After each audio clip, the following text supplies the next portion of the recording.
Five and under. That's your 5 and unders right there.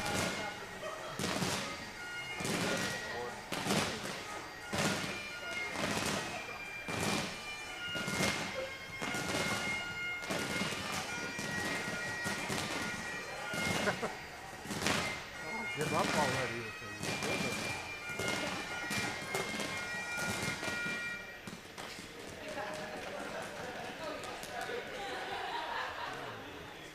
Dave is technically the piper. Thank you all for coming. Good luck to whoever wins this and goes on to nationals. Good luck to everyone playing in your division. And I am fighting hard for our top Denver team to be able to go. I kind of, at this point, with slight change in the rules, gonna have to petition for that. So, come on, DCC. Well, at this point, if you guys don't win, then it would be good. But you can. Okay, well, so you can be standing Piper. Good curling, guys.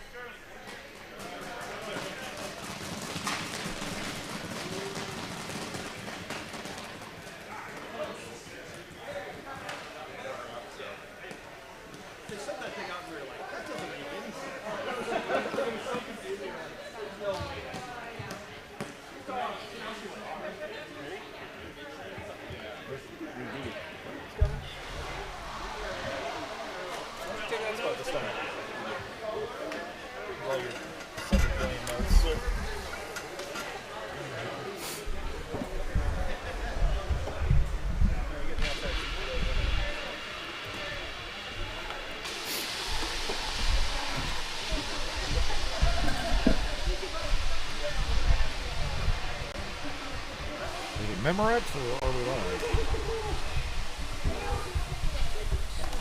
Yeah, got it. Yeah, that works well.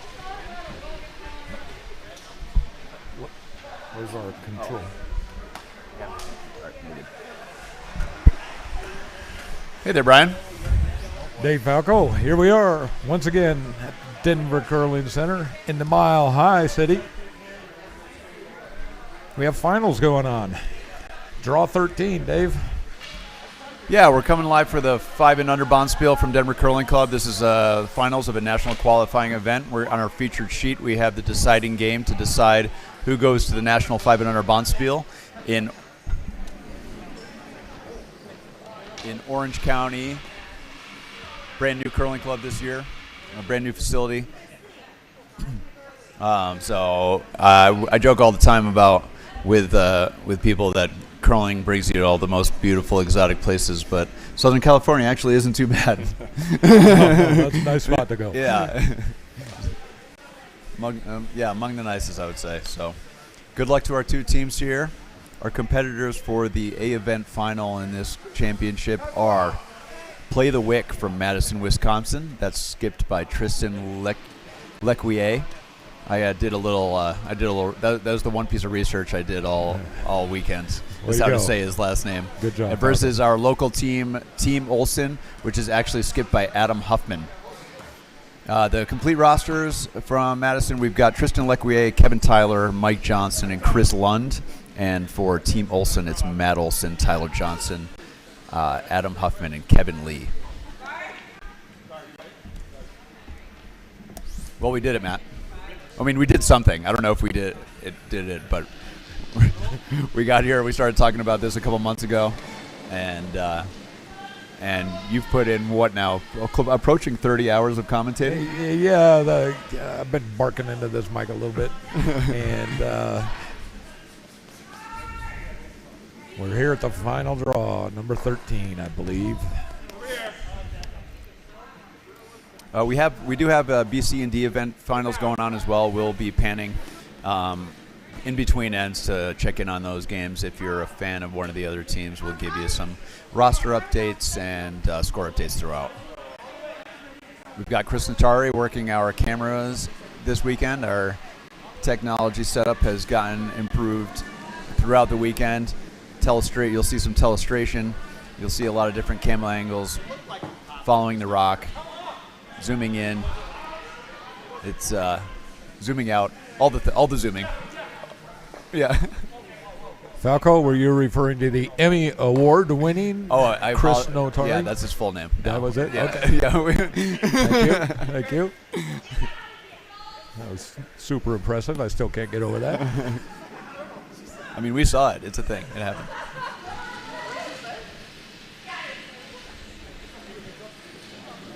Okay, Play the Wick has a couple in the house early here. It looks like Adam are going to go after these.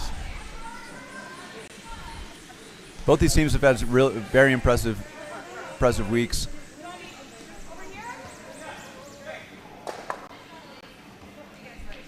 A little over curl there. Olsen has hammer, so the open house is not going to be too threatening. We'll see if he can manufacture more than a single here somehow.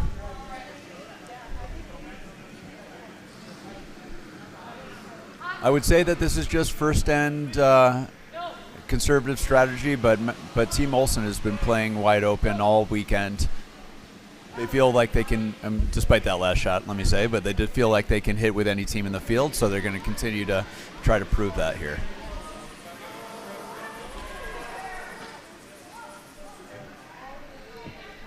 I was watching the semifinal between two Madison teams. It was Play the Wick versus Team Ram. It seems like Play the Wick has a preference for draws, but we'll see if that plays out. If it was just a one-game sample size, I'm not exactly sure. We'll see here.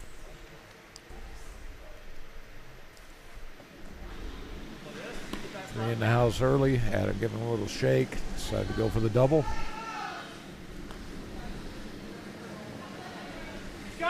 Matt Olsen sporting the summer shorts. Yeah, most of my commentary this week has been about fashion, so get ready for some talks about outfits. Just a little wide, maybe some early end jitters here.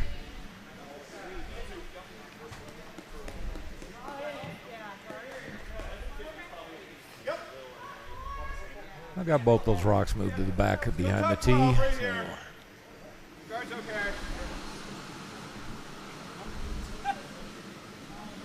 Oh, I didn't know that we could also rotate the camera. Yeah. Oh, thank you. Oh, man.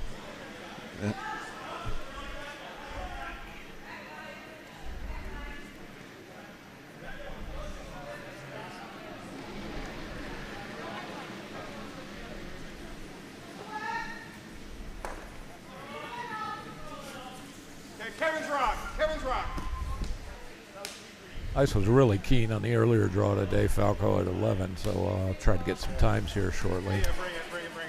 Yeah, no sweeping. I was getting over 14 seconds hog to hog for T-weight, which is pretty impressive. With sweeping, you could throw closer to a 14-4 and still get it, top 8, top 4.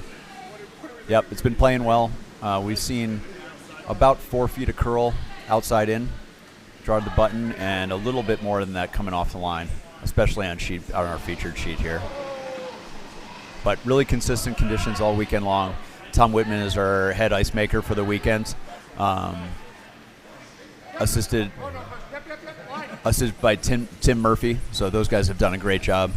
We've had some draws run long, and they were able to make up time and really provide an amazing playing surface for these guys. So hope it goes appreciated, and I know we appreciate all their efforts. They were necessary for this event. All our efforts have just been actual total nonsense, and it's more people have to tolerate us than rely on us. So it's they definitely have the harder job. Exactly. Yeah, they did fantastic. Finally getting to sit down with their work pretty much complete. Have a nice beverage and a little food. And we also want to thank all the other dozens of volunteers that helped put this event on. We had so many members show up and help out in the kitchen and warm room duties, and It's really true. It Yeah. takes an army of people to get an event like this completed. So, thanks to everybody. Nancy Mall, head coordinator for this event. Amazing effort on her part. I think everybody had a really good time.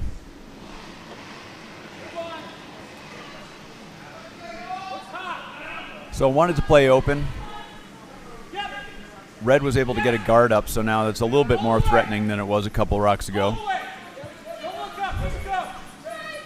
A hit and roll would go a long way to securing point here. Yep, just a little flop on the outside. Anything close to nose will remove this rock. Matt Culberson, also part of our technical efforts this weekend. Thank you so much. He's leaving. He doesn't want to see how we butcher all of his hard work, so he's out of here.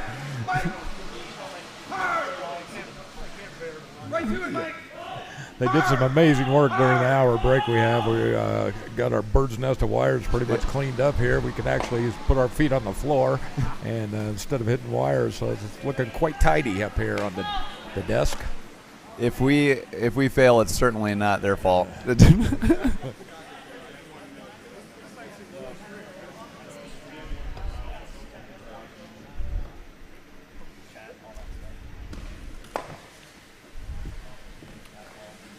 Kevin Lee holding the broom for Adam Huffman, skip of Team Olson. Play the Wick was able to remove shot stone, but it leaves the 4-foot fully open to draw to here. I'm assuming that they want to bury a corner of the shooter, maybe bring a jam into play. Right there would be pretty good. I like playing a little bit of a teaser. If they're fully buried, it forces Red to play the run back. But by showing them a piece, maybe you can bait them into throwing a hit and getting a jam out of it and manufacturing a deuce that way. He's really trying to carve this one in a little bit, just a hair wide. He's going to eliminate the stone but lose a shooter. Well, I was talking a big game about their hits here at the beginning of the end. Everything's been a little bit strong and wide, I think. It's easy to overthrow rocks, especially in the first end when you get a little bit of adrenaline coming out of the hack.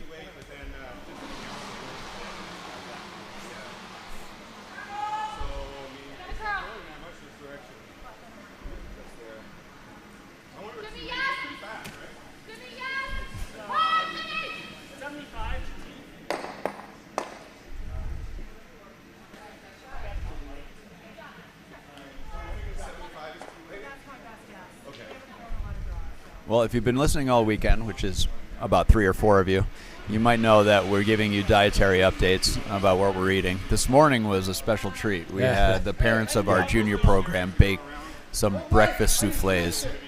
And I think we're in unanimous agreement that the biscuits and gravy breakfast soufflé was a winner. That was the clear winner, I think. I only had 3 or 4 too many pieces of that.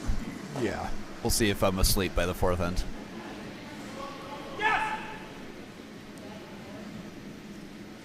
About just over 2 feet of broom. Do they think it's that straight, or are they playing some kind of tick on the guard Didn't see the call here. to prevent or to encourage the force? It actually doesn't look like it's curling a ton. So astute ice reading by Play the Wick.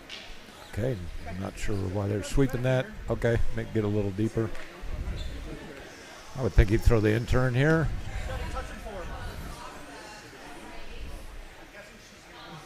And that's what they're lining up for. They do have the backing. I don't think they. Do you think they want to use it on this shot though? They don't want to use it, just more of a comfort zone thing, I think. Yeah. Encourage you not to be light.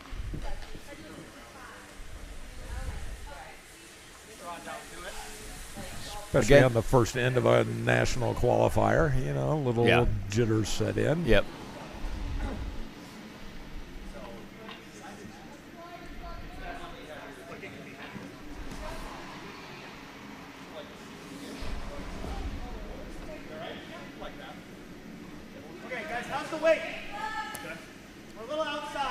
Again, this is a 5 and under Bonspiel, so all of these teams have been curling for 5 years or less.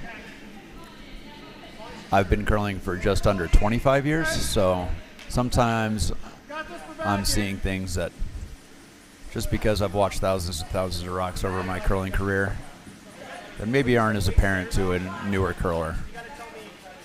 It's like a really good way to hear from Adam. Yep, backing comes into play there. It is shot rock. Madison's going to have to deal with it somehow. You can either chisel it out over the top of the backing, or you can choose just to freeze to it. I think that was the options here. I was alluding this a couple shots ago, but by playing the out turn, if you show them a piece here, you're bringing all the backing into play. Whoops, that's the wrong color. I'm really good at this. All right, there you go. Something like that makes it really hard. If you can hide any piece, makes the jam almost an inevitability. So looks like he's going to throw a bunch of weight at this and try to chisel it out over the top of those two rocks. Actually, can we keep the shooter if we do this? What? We can't keep the shooter. No, we can't. Skip Lequier is asking his vice if he's going to lose the shooter throwing the hit. And I think Just draw down. All right. Draw down to it. Oh, this is Hammer? Yeah, My bad. so he's electing the draw here instead of the hit. Yep. Gotta be here. All right, I guess I'm still waking up. So Hammer on the way here. He was looking at either a hit for 3 or the freeze with Hammerstone to take a single. Too much risk with the hit, so he's playing the draw. I think that's the right call. Adam's last rock, a real beauty in that case, protecting it using the backing. Sure. This rock looks pretty good. They're going to get a little tap off the yellow and sit comfortably in the 4-foot. Good confident weight. Both these teams should have a pretty good feel for draw weight after the weekend. The ice conditions have stayed pretty consistent throughout. So, did you get a time on that one? I did not. Par for the course here. Yep. When I wasn't on the mic, I was a lot better at using the stopwatch. I'm a one thing at a time kind of person. Apparently, I'm learning all kinds of things about myself in this job, including that I can't count rocks. Yes. Yes, Jimmy. Hard. Hard. Hard. Hard. Hard. Hard. Jimmy, hard. Hard. Okay, I'm going to give this maximum effort and get the split time on this. Looks like the rest of the sheets are still finishing up their first end, so we'll give you a spin around the ice room here at the end of the second and update you on some scores. I got a 4.08 on that one, so Mine's real good. As far as you can. they are scrubbing a little. Looks like it's going to be about a 2 yard. Okay, up. I like it. Yep. Great. I'm not really familiar with this Madison team, so I'm not sure about their releases. Short times might be a little bit different than I'm used to, but I'll try to get a variety of splits here and see how it's running. Being able to drag a 410 to a tight 2 is pretty encouraging as far as ice speed here goes. Tyler Johnson playing lead for Team Olsen with his first. Looks like he's coming around.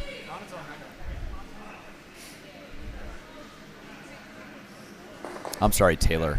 I do that all the time. I'm the worst.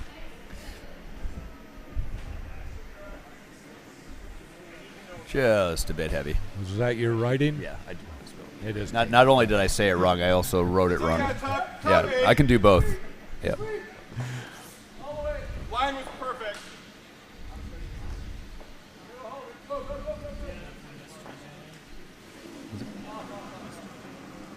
As far as. Oh. Yes. Okay, there you go. Question. Yeah, question from Chris is if the throw through really affects the strategy here. What it does is Switch. allows either the Madison team to either throw up another guard and clutter things up a little bit more, or if they bury one, then you have to freeze on top of it. Traditional strategy at this level is if you come behind, the opposing team usually sits on top of the rock, so that eventually, when the eventuality of the rocks being cleared, this guard's being cleared happens, that your rock is in position where you have the backing. So there's a little bit of a stagger. We've been talking about this throughout the weekend too. If the rocks aren't lined up, then you have the ability to run either one in. When they're staggered or overlapped in the front, then neither of them become accessible, which makes them more effective guards. This looks like a good adjustment as far as weight goes by Taylor. Just a little spicy. You're going to end up back 8. Probably need back 4. I would venture to say that's better than Hey, through. D-Wade, though. right here. That is nice. That's not bad at all.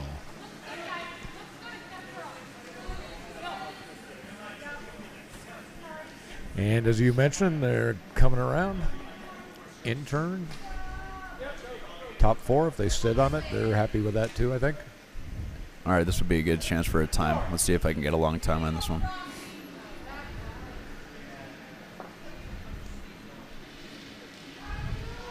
Okay. On its own. You gotta move. Be close. Yep. Yep. Yes. Yes. Get hard. Really hard. Hard. Yes. 14-9, that's like top 12 weight with sweeping. Good throw. Good job to finish that one. Went a little deeper than I thought, so good sweeping by the Madison team. But 14.85 to top 8, that's really good speed. Really good. Really nice. Adam's calling the draw around the pile. I was asking Adam about his pants. It's by they're by a company. It's a tartan pattern by a company called Royal and Awesome. Nice. I'm gonna have to look into that. Royal and Those are Awesome. spectacular. 15 seconds. That's probably gonna come to rest right on top of those reds.